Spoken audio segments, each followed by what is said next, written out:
الحمد لله رب العالمين والصلاة والسلام على سيد الأنبياء والمرسلين وعلى آله وصحبه أجمعين أما بعد فأعوذ بالله من الشيطان الرجيم بسم الله الرحمن الرحيم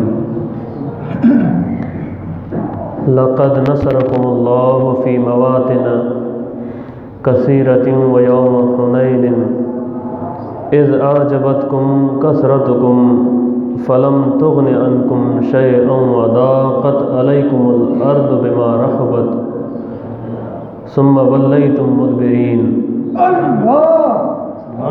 ثم أنزل الله سكينته على رسوله وعلى المؤمنين وأنزل جنودا لم تروها وعذب الذين كفروا وذلك جزاء الكافرين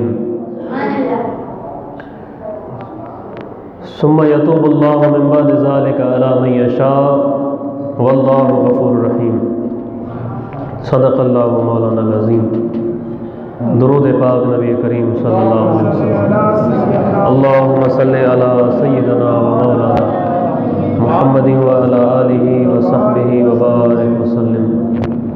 حضور صلی اللہ علیہ وآلہ وسلم جی پاک زندگی جو سفر حیات مقدسہ ماں گناہگار تواں کے ہر جمعے جے ڈینہں خطاب میں ॿुधाईंदो आहियां त जीअं हिकु दफ़ो ज़िंदगी में जीअं असां क़ुरान जो ख़तमु कढंदा आहियूं, क़ुरान जो दौरु कंदा आहियूं, त ईअं ई साहिब क़ुरान जी ज़िंदगीअ जो दौरु बि असां पूरो कयूं.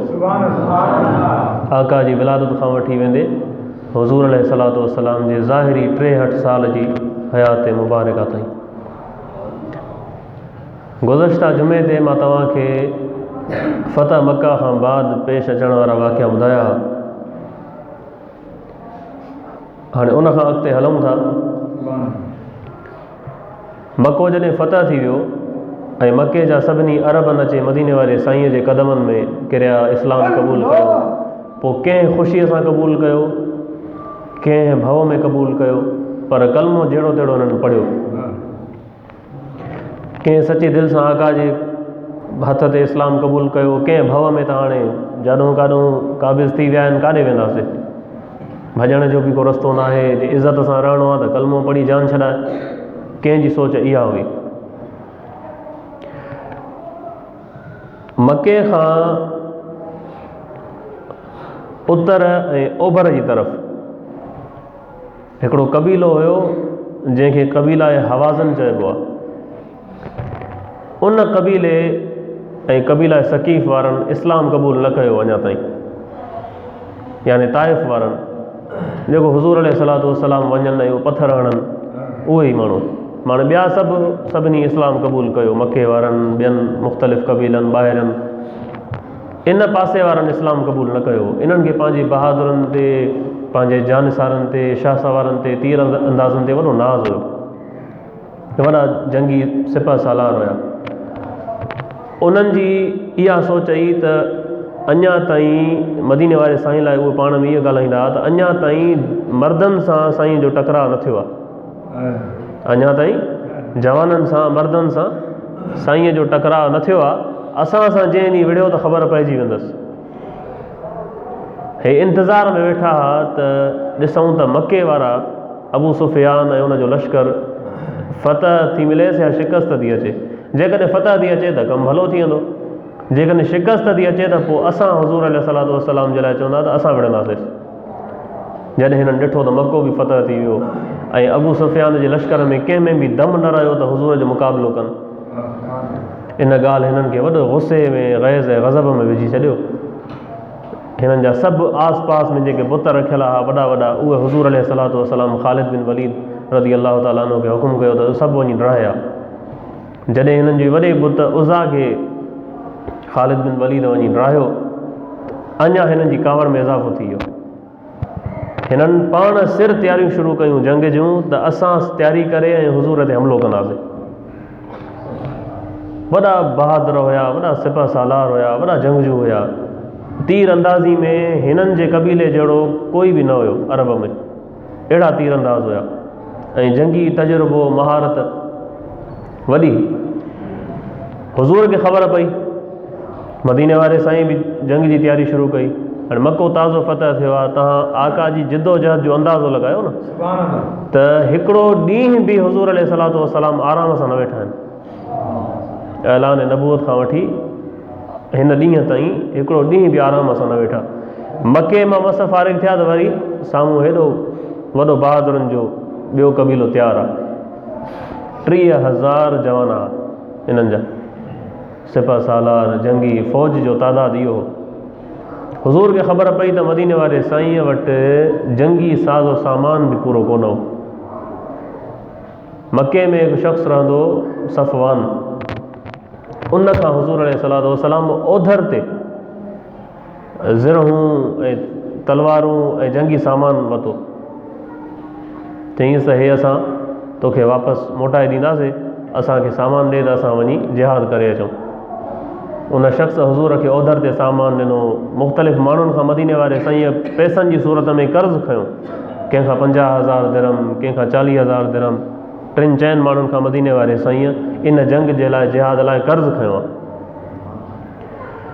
हाणे मुस्लमान जेके पुराणा हुआ उहे त साबित क़दम हुया, पर जॾहिं मके वारा हिननि सां मिली विया त मदीने ऐं मके जा मुस्लमान हाणे पहिरियां पाण में विढ़ंदा हुआ, हिननि जा मुशरिक ऐं होॾां जा मुस्लमान। हाणे जॾहिं इहे सभु मिली मुस्लमान थी विया त हिननि जे ज़हन में हिकिड़ो गुरूर ऐं तकबुर जनम वरितो मुस्लमाननि जे ज़हननि में, त हाणे असांखे केरु हाराईंदो। पहिरियां त असां पाण में विढ़ंदा हुआसीं, हाणे असां हिकु थी विया आहियूं, हाणे कंहिं में बि ताक़त न आहे जो असांखे हाराए। असां सभु हाणे गॾु आहियूं। इहो जॾहिं मदीने वारे साईं खे इहे अल्फाज़ पहुता त हुज़ूर अलैहिस्सलातु वस्सलाम शदीद नाराज़गी जो इज़हार कयो। आगा फरमायो त कॾहिं बि पंहिंजी जंगी महारत ऐं तादाद ते भरोसो न कयो, पर अल्लाह जे तवक्कल ते हमेशह भरोसो कयो। हुज़ूर अलैहिस्सलातु वस्सलाम नाराज़गी जो इज़हार कयो। पोइ बि हिननि जे दिलनि में इहा शइ हुई त छा थींदो, हेॾा असां ख़ैबर फतह करे वेठा आहियूं, असां जंग बदर फतह कई आहे, उहद, अहज़ाब, ख़ैबर, मको फतह थियो, हे छा कंदा। इहा शइ हिननि खे गुरूर ऐं तकबुर में विझी छॾियो नवनि मुस्लमाननि खे। ख़ैर उनजो ज़िक्र अल्लाह साईं क़ुरान में सूरह तौबा में कयो आहे, हिननि जी सहाबा कराम जी इन सोच जो। अल्लाह साईं तो फरमाए त लक़द नसरकुमुल्लाहु फ़ी मवातिन कसीरतिन व यौम हुनैन, बेशक मां अल्लाह तव्हांजी मदद फरमाई घणनि जंगनि में ऐं बिलख़ुसूस हुनैन में बि। इज़ अअजबतकुम कसरतकुम, जंहिं ॾींहुं तव्हांखे तव्हांजे गुरूर कसरत जे बाहिस तव्हांखे गुरूर ऐं घमंड में विझी छॾियो, तव्हांजी तादाद।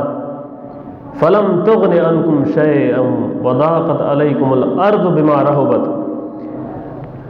उन ॾींहुं तव्हांजी कसरत तव्हांखे को फ़ाइदो न पहुचायो। ज़मीन बावजूदु वुसअत जे तव्हां ते तंग थी वई। हे अल्लाह साईं मुस्लमाननि खे थो चए त तव्हांजी कसरत तव्हांखे को फ़ाइदो न ॾिनो, ज़मीन जे वुसअत जेॾी हुई उहा तव्हां ते तंग थी वई उन जंग जे ॾींहुं।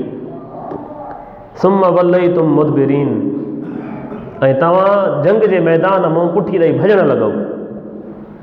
हे वाक़ई ग़ज़वा हुनैन में ईअं थियो, पहिरियों दफ़ो मुस्लमान पुठी ॾेई भॼणु लॻा। न इहो ॿुधिजो त कीअं थियो। सुम्म अंज़ल अल्लाहु सकीनतहु अला रसूलिही व अलल मोमिनीन, पोइ अल्लाह साईं पंहिंजे हबीब ते ऐं मोमिननि ते सुकून नाज़िल कयो, तस्कीन नाज़िल कई। व अंज़ल जुनूदन लम तरौहा, ऐं तव्हांजी मदद जे लाइ अल्लाह साईं अहिड़ो लश्कर मोकिलियो जंहिंखे तव्हां न ॾिठो, यानी फ़रिश्तनि जी सूरत में अल्लाह साईं मदद कई। हाणे हुनैन हिकिड़े चश्मे जो नालो 15-20 मील मके खां परे आहे। लश्कर तयारु थियो, हुन लश्कर जो जेको सिपह सालार हुयो, अॻवान हुयो, मालिक हुनजो नालो हो। उन सभिनी खे गॾु करे ख़िताब कयो त ही असांजा सभु बुत भञी मके ते कब्ज़ो करे हाणे वेठा आहिनि, असांखे हिननि सां विढ़णो आहे, कीअं बि करे जंग करणी आहे।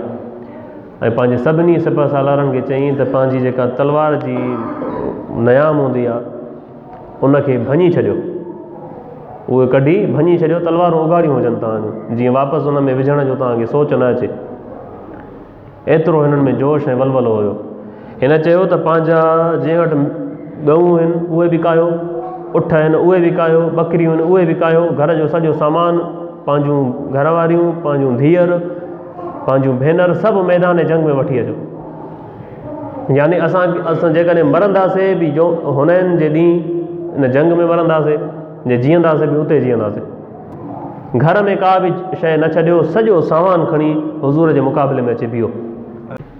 मुसलमाननि जे लश्कर में अंसार जंहिं मदीने में हुज़ूर जो इस्तक़बाल कयो ऐं मुहाजिर जेके मके मां हलिया, उन्हनि जी औलाद, उन्हनि जा पुट ऐं 2000 नवां मुसलमान हुआ जंहिं मके में इस्लाम क़बूल कयो। हाणे इन्हनि में कुझु मायूं, कुझु अहिड़ा मर्द बि हुया जेके सिर्फ़ु तमाशो ॾिसण जे लाइ गॾु थिया। त ॾिसूं था अॼु मुसलमाननि जी कीअं हालत ख़राब थी थिए। कुझु अहिड़ा माण्हू हुया जिन इहो दिलि में पंहिंजे में इरादो कयो हो त असांखे वंझ मिलंदो, असां मुसलमाननि जे नबी खे माज़अल्लाह ख़तमु कंदासीं। पोइ सिर्फ़ु इन में लश्कर सां गॾिजी पिया। त जंग में त ख़बर न हूंदी आहे न त केरु किथे आहे केरु किथे आहे, कंहिंखे हुज़ूर जो ध्यानु रहंदो, असांखे बसि जीअं वारो मिलियो असां ख़तमु कंदासीं। उन में वॾो हिकिड़ो शख़्स हुयो शैबा बिन उस्मान। उहो शख़्स बाक़ाइदा हिन इरादे सां हलियो त जीअं ई मूंखे को वंझ मिलियो मां मुसलमाननि जे नबी खे ख़तमु कंदुमि ऐं सॼे अरब जो बदिलो वठंदुमि। तव्हां अंदाज़ो हणो त होॾे छा हालत आहे, सूरत हाल आहे, ऐं मुसलमाननि जे लश्कर में केॾी कमज़ोरियूं आहिनि। हुज़ूर अलैहिस्सलातु वस्सलाम दुआ कई, वॾो दर्दनाक मंज़र हुयो। हिकु जंग बदर में दुआ थी, ॿियो इन जंग में दुआ अहिड़ी अल्लाह जे हबीब घुरी जंहिंखे ॿुधी जिब्राईल अलैहिस्सलाम चयो त या रसूल अल्लाह, अॼु तव्हां उहा दुआ घुरी आहे ऐं उहे तव्हांजा अल्फाज़ हुया जेके मूसा अलैहिस्सलाम खे अल्लाह सां इल्का कया। जॾहिं मूसा अलैहिस्सलाम अॻियां समुंड हुयो, पोयां फिरौन जो लश्कर हुयो, त हाणे काॾे वञूं? अॻियां समुंड आहे, ॿुॾी ख़तमु थींदई मुंहिंजी उमत, पोयां फिरौन आहे जेको असांखे अचे तबाह कंदो। पोइ उन दर्द में सौज़ में जेको मूसा अलैहिस्सलाम दुआ घुरी, उहो ई मंज़र अॼु हुयो, अॻियां बि लश्कर, पोयां तीर। इन्हनि तीरनि जे बारिश में हुज़ूर अलैहिस्सलातु वस्सलाम दुआ था घुरनि, अल्लाहुम्मा अंशुदुक मा वअदतनी, अल्लाहुम्मा ला यंबगी अन यज़हरु अलैना, अल्लाहुम्मा कुन्त व तकून व अंत हय्युन ला तमूत, तनामुल उयून व तनकदिरुन नुजूम व अंत हय्युन क़य्यूम ला ताख़ुज़ुहु सिनतुन वला नौम। ऐं मुंहिंजा मौला, तूं जेको मूंसां वाइदो कयो आहे मदद जो, मुंहिंजी मदद फरमा। ऐं मुंहिंजा मौला, इहो तुंहिंजो शान न आहे जो मुशरिक असां ते ग़ालिब अची वञनि। ऐं मुंहिंजा मौला, तूं हई आहे, तूं क़य्यूम आहे, तूं निंड खां पाक आहे। सितारा पंहिंजी चमक विञाए वेहंदा आहिनि, पर तुंहिंजी चमक हमेशह क़ाइम ऐं दाइम आहे। ऐं मुंहिंजा मौला, अल्लाहुम्मा इन तशा अल्लाह ताबुद बादल यौम, ऐं मुंहिंजा मौला, छा तूं इहो थो चाहे त अॼु खां बाद तुंहिंजी इबादत थिए? हे असां सां लश्कर सां इहा हालत मुसलमाननि जी। ऐं मुंहिंजा मौला, छा तूं इहो थो चाहे त अॼु खां बाद तुंहिंजी इबादत न थिए? अल्लाहुम्मा लकल हम्द व इलैकल मुश्तका व अंतल मुस्तान। ऐं मुंहिंजा मौला, असां तुंहिंजी तरफ़ निकिता आहियूं, तूं ई मददगार आहे, असांजी मदद फरमा। जिब्राईल अलैहिस्सलाम हाज़िर थियो, या रसूल अल्लाह, अॼु उहा दुआ घुरी अथव जेका मूसा अलैहिस्सलाम जॾहिं फिरौन जो लश्कर पोयां हो, अॻियां समुंड हुयो, इहे ई अल्फाज़ अल्लाह साईं मूसा खे सेखारिया जेके अॼु तव्हां था चओ। 5000 फ़रिश्तनि जो नुज़ूल थियो, मुसलमाननि जी मदीने वारे साईं जे सदके मदद थी। हज़रत अब्बास तो चए त मां मदीने वारे साईं खे ॾिठो, आका पंहिंजे हथ मुबारक सां पथरियूं खणी ऐं लश्कर जेको साम्हूं मुशरिकनि जो लश्कर हुयो उन ॾे उछलायूं। को सिपाही न हुयो जंहिंजी अखि में उहा पथरी न लॻी हुजे। हेॾां असांजी सॼी फ़ौज, होॾां हुज़ूर जी हिकिड़ी मुठ जूं पथरियूं, जीअं जो हुज़ूर उछलायूं। और जेको अल्लाह ज़िक्र फरमाए, वमा रमईत इज़ रमईत वलाकिन अल्लाह रमा, जॾहिं मुंहिंजा महबूब तूं पथरियूं उछलायूं त इहे तो न उछलायूं, इहे ॼण मां अल्लाह उछलायूं। को अहिड़ो सिपाही न हुयो जंहिंजी अखि में पथरी न लॻी हुजे ऐं उनजी पथरी लॻण सां उहो अंधो न थी वियो हुजे। जंग जो पासो हिकदमि मटिजी वियो। अल्लाह साईं अल्लाह जे पंहिंजे हबीब खे फ़तह अता कई।